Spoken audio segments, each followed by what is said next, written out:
বাড়িতে ঢোকার সঙ্গে সঙ্গে যদি এরকম একটা সারপ্রাইজ পাই তাহলে আর কি চাই। সারপ্রাইজটা কি দেখুন, আপনারা নিজে চোখেই দেখুন।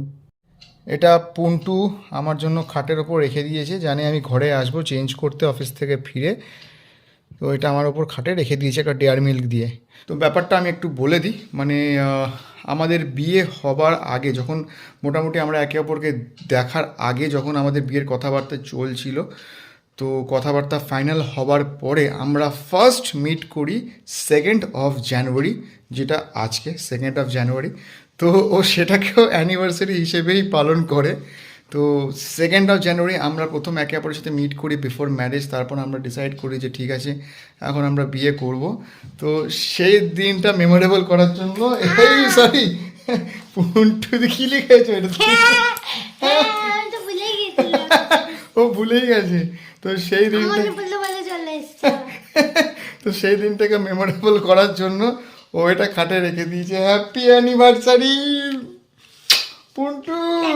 ক্যাডবেরি কিনে এনেছি বাবাকে দিয়ে। কেন?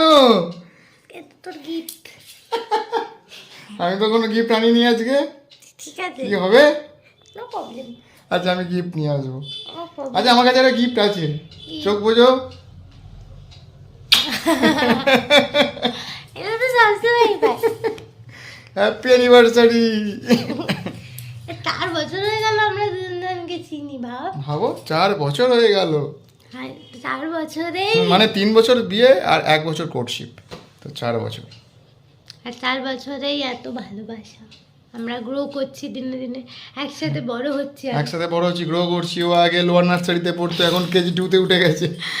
না বড় তো অবশ্যই হচ্ছি, গ্রো তো অবশ্যই করে প্রতিটা রিলেশন। হ্যাঁ সবাই ওকে বলে কোন ক্লাসে পড়ো, ও বলে আমি স্কুলে পড়ি না।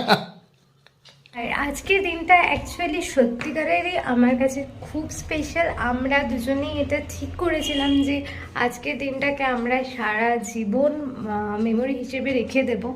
জিনিসটা খুব ছোট বাট আমার কাছে খুবই অন্যরকম, আর আই থিঙ্ক ওর কাছেও ততটাই স্পেশাল। কারণ আমি জানি ও আজকে প্রচণ্ড ব্যস্ত ছিল, না হলে প্রতি বছর এই দিনে ওই আমাকে সারপ্রাইজ দেয়, স্পেশাল ফিল করা। ইভেন বিয়ে ঠিক হওয়ার পরেও, মানে এটাও বিয়ে ঠিক হওয়ার পরে বলতে বিয়ের কয়েকদিন আগে, যেহেতু এটা 2nd Jan আর আমাদের 10th Feb বিয়ে হয়েছে। তো সেই বিয়ের আগের মাসেও সেদিনও ও আমাকে সারপ্রাইজ দিয়েছিল, আমাকে না বলে আমার সাথে দেখা করতে এসেছিল। আর তো পুরোপুরি আমি জানতাম না কিছু, আমি শকড ছিলাম। তো এটাই আমরা বলেছিলাম যে প্রতি বছর আমরা যেখানেই থাকি আমরা 2nd Janটা দেখা করবই। তো এখন তো এটা আমরা বুঝে গেছি যে আমরা কোথাও যাচ্ছি না দুজনকে ছেড়ে, মানে ওই বাড়ি যাওয়ারও কোনো কথা হয় নেই ওকে ছাড়া। তো সারা জীবনই একসাথেই হয়তো থাকবো যেখানেই থাকি, মনটা তো এক জায়গাতে এমনিই থাকে। তো এই ছোট গিফটটা দেখেও ও তো খুব খুশি হয়েছে, আর এটাই আমার কাছে সব থেকে বড় পাওনা যে হ্যাঁ ওর এটাই আমার এক্সপেকটেশন ছিল যে ওর যেন ভালো লাগে। আমি তো প্রতিদিন এটাই চেষ্টা করি, ও এটাই চেষ্টা করে। আর সারাদিনের ওর শিডিউল আজকে প্রচণ্ড টাইট ছিল, খুব খাটনি যাচ্ছে বেচারার অফিসে। তো একটা মেন্টাল প্রেশারের থেকে একটু যদি পিস দিতে পারি সেটাই আমার কাছে অনেকটা। আজকে ওর বাইরের কিছু স্পাইসি খাবার খেতে ইচ্ছা করছে, তো সেই জন্য আবার চাউমিন অর্ডার দিলাম। তো দিয়ে গেল এই মাত্র জাস্ট, এখন সেইগুলোকে খোলা হবে, ডিস্ট্রিবিউট হবে আমাদের। আর তাছাড়াও আজকে আবার বাবাও ফুচকা নিয়ে এসেছে। তো আজকে একের পর এক চলছেই, এই করতে করতে ডিনার টাইম এসে যাবে বুঝতে পারছি। কিন্তু যাই হোক, খেতে যখন ইচ্ছা করছে তাহলে অবশ্যই খাওয়া উচিত, মনের ইচ্ছা পূরণ করা উচিত। এখন আমাদের ফুচকা খাবার টাইম। এই যে ফুচকা অলরেডি ডিস্ট্রিবিউশন চলছে, আর বিগত 2-3 দিন ধরে একটু লো লাগছে, একটু ডাউন ফিল হচ্ছে। কারণ অফিসে তো প্রথমত প্রেশার যাচ্ছে, ভীষণ প্রেশার যাচ্ছে। কারণ সামনে অনেকগুলো প্রোগ্রাম আছে অফিসে, সেগুলো সমস্ত অ্যারেঞ্জমেন্ট করতে হচ্ছে। আর অ্যাপার্ট ফ্রম দ্যাট জার্নি এতটা করতে হচ্ছে, জার্নি যত না করতে হচ্ছে তার থেকে বেশি ঝক্কি। কারণ বাসে ট্রেনে এত ভিড় হচ্ছে, বিশেষ করে স্ট্র্যান্ড রোডে মানে যেদিন বন্দে ভারত এক্সপ্রেসটা উদ্বোধনের জন্য মোদিজির আসার কথা ছিল, হ্যাঁ হ্যাঁ, শুধু সেদিনই দেখলাম স্ট্র্যান্ড রোডে একটা পাতা অবধি পড়ে নেই, এত পরিষ্কার, এত ফাঁকা, ঝকঝকে তকতকে করা আছে। আর যেই শুনলো যে মোদিজি আসবে না, অমনি বিকেল থেকে পুরো বাসে ভিড়ে, ট্যাক্সি, টোটো, অটো, হ্যান ত্যান পুরো ক্যাচড়া করে রেখে দিয়েছে। একবার বাস ঢুকলে ওখানে জাস্ট 2 মিনিটের রাস্তাটা ক্রস করতে মোটামুটি আধ ঘন্টা কেটে যায়। স্বাভাবিকভাবেই এমনিও শরীরটা আমার কিছুদিন ধরে ভালো ছিল না, তার উপর এত ঝুঁকি, তো অনেকটাই টায়ার্ড হয়ে পড়ি। এনিওয়েজ, তো মানে টিফিনও খেতে ইচ্ছে করছিল না অফিসে, আজকে সেরকম খাইও না কিছু, তো এসে ওর থেকে একটা সারপ্রাইজ পেলাম, তো সেটা তো খুব ভালো লাগলো। ক্যাডবেরিটা খাবো রাত্রিবেলা শোবার আগে, কিন্তু কিছু স্পাইসি খেতে ইচ্ছে করছিল, তো এসে দেখি বাবা অলরেডি ফুচকা নিয়ে এসে রেখে দিয়েছে, তো সেটা তো খাবোই। আর তার সঙ্গে ও চাউমিনটা অর্ডার করে রেখে দিয়েছে, তো চাউমিনও খাবো। একটু স্পাইসি খেয়ে যদি মুখে স্বাদটা ছাড়ে, কারণ সর্দি হলে বা ঠান্ডা লাগলে একটু স্পাইসি খেতে ইচ্ছে করে, তো সেটাই একটু খাবো। দেখি কতটা কি টেস্ট বাডগুলো একটু রিঅ্যাক্টিভেট হয় আবার। টাকার মায়ের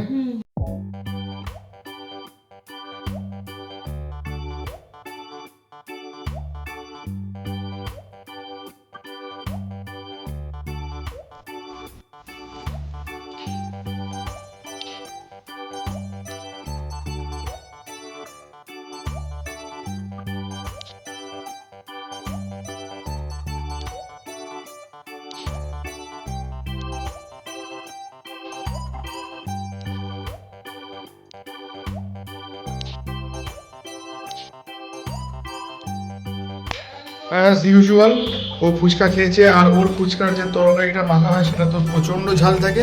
আর এই যে কোথায় গেল, এই যে নিচে হুসুস করছে ঝালে, ঠিক আছে, এ তো আমি জানি।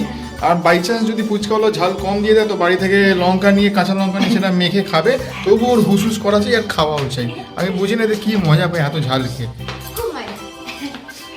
ঝাল খেয়ে লাফাবে, সারা বাড়ি ছুটে বেড়াবে, তবু ওর ঝাল খাওয়া চাই। বুঝি না ভাই, মেয়েদের এত কি আনন্দ পায় ঝাল খেয়ে। না আমি তো খাই না, আমি কোনো ছেলেকে দেখিনি এত ঝাল খেয়ে। না খায় না, আমি দেখিনি। আমি দেখেছি। ফুচকাটা নিচে বসে খেয়ে নিয়েছি, আর এখন চাউমিনটা ওপরে নিয়ে চলে এসেছি, কারণ টিভি দেখতে দেখতে খাবো। অনেকদিন টিভিও দেখা হয়নি, সেরকমভাবে দেখাই হয় না প্রায় বলতে গেলে, তো ভাবলাম মানে খাওয়াও হোক, একটু টিভি দেখাও হোক, তার সাথে টুকটাক গল্পও হোক, তো সব কিছু একসাথে চলবে।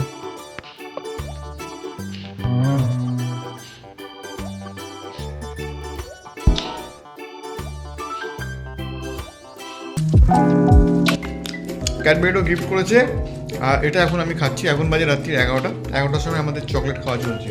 ও ঘুমিয়ে পড়েছে, তাই চল ডিনার করে দিই, চল।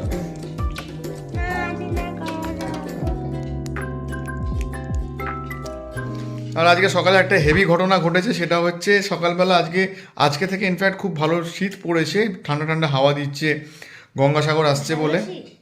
হ্যাঁ ভালোই শীত পড়েছে। এতদিন তো ডিসেম্বর মাসে শীত কবে পড়বে সেটা ভাবতে হচ্ছে, যে ডিসেম্বর মাসে শীত কবে পড়বে। এনিওয়েজ, তো সকালবেলা ঘুম থেকে উঠে অফিস যাবো বলে রেডি হচ্ছি, তো জানলা দিয়ে বাইরে দেখি চারিদিকে সাদা ঘন কুয়াশা, সামনের বাড়িও দেখা যাচ্ছে না, এরকম অবস্থা। তো কিছুক্ষণের জন্য নিজেকে দেবরাজ ইন্দ্র মনে হচ্ছে আমি স্বর্গে আছি, চারিদিকে আকাশ মেঘ, আর তার মাঝখানে আমি অধিষ্ঠান করছি। তারপরে দার্জিলিং, হ্যাঁ দার্জিলিং হতে পারে, কিন্তু আমি ওই টাইমে দেবরাজ ইন্দ্র টাইপের ফিলিং এসেছিলো, যে আকাশের মধ্যে স্বর্গরাজ্য, তার মাঝখানে আমি, বিশাল একটা হাইফাই ফিলিং। এনিওয়েজ, তো খাও না, শুয়ে ক্যাডবেরি খাচ্ছে। এনিওয়েজ, আজকের মতো ভিডিওটা এইটুকুই। কালকে আবার দেখা হচ্ছে আমাদের আগামীকালের ব্লগে। আপনারা কেমন লাগছে ভিডিওগুলো অবশ্যই জানাবেন, লাইক শেয়ার সাবস্ক্রাইব অবশ্যই করে নেবেন, আর বেল আইকনটা অবশ্যই প্রেস করে দেবেন, যাতে আমরা ভিডিও আপলোড করলে আপনারা নোটিফিকেশন পেয়ে যান। টিল দেন, ভালো থাকবেন, সুস্থ থাকবেন, love your parents and always keep smiling. Number করে গুড নাইট।